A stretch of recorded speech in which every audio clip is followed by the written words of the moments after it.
With the Inventor program open and the Inventor tutorial on the right-hand side open, I'm going to click on the tutorial, and then I'm going to open up where it says 2D skills. A little plus sign should look like that. And I'm going to click on Constraining Geometry. And I'm going to scroll down in this window until I get to right here where it says click here to open 2D Constraints Practice. Select that, and in this dialog box I'm going to say Open. And I'm waiting for the program to open. I'll shrink this back down again. Oops, wrong one. I'm going to shrink the program back down so that I can see the tutorial on the right-hand side.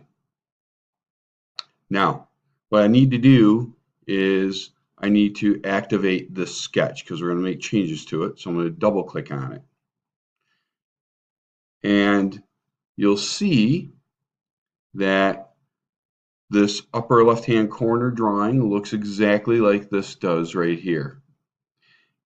The instructions say apply geometric constraints necessary to have the sketch look like the one in figure 15, which is down here. This is figure 15.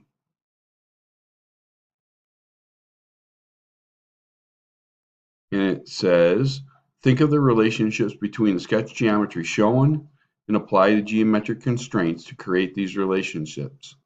If you've constrained this figure correctly with geometric constraints, you won't need dimensions to create the sketch below.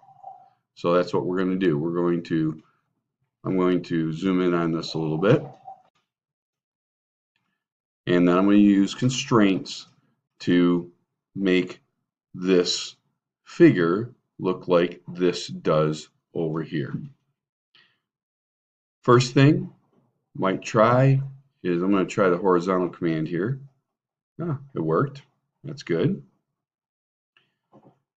Next thing, I'm going to put an equal sign between here and here. They're now the same length.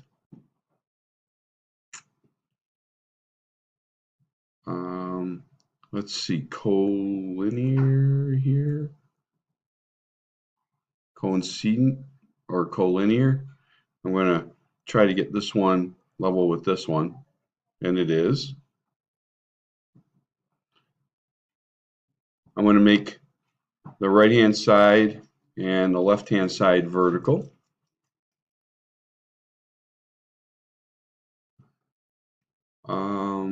I'm going to put a vertical between those two center points. And I'm going to try horizontal between that center point, and it won't work, so I don't need that one. So I've pretty much got these things made to be, or this picture made to look like the one on the right. When I'm done, I'm going to save my sketch, say OK, and OK to that dialog box. And what you want to make sure when you do the save, make sure you save it to the H drive. So now I'm going to go over to my tutorial. I'm going to scroll down, and it says for this figure, for the final sketch constraints activity, take sketch, gotta go up one. Sketch number 4 is shown in figure 16, which is there. Make it look like the one in 17, right down there.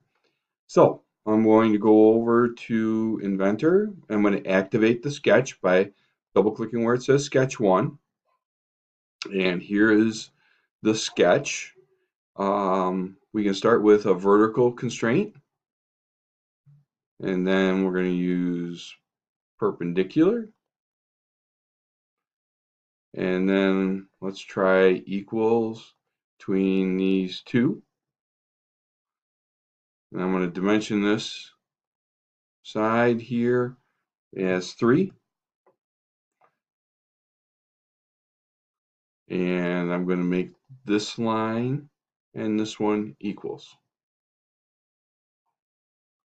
So now I should have the sketch looking the same. Let's try that equals again between these two. Yeah, it's there. Actually, I'll put a dimension on that. Make that 2. Now it looks the same. I've scrolled down. Whoops. Here we go. I'm going to bring this up. I scroll down here in the tutorial, and it says, for the final sketch constraints activity, take sketch number 5, shown in figure 18, and make it look like the one in figure 19. So I'm going to first put a dimension on the end here, and that should be 5 inches. Well, you know what? That's not such a good idea. I'm just going to undo that one for a second. Cancel that. Here we go. Undo. Okay. I'm just going to leave that dimension there. So first thing, let's see. Will horizontal work between, I just put the cursor on here right at the middle of the line, and I got the green dot, and that one. I guess it did. Then I can dimension this, and I want that to be 1.79, no, maybe it is 1.793, 1.793. We'll see. Yeah, that looks right. Now, I'll dimension from the point up here to the center of this line, and that is 2.5. And I'll make this one vertical.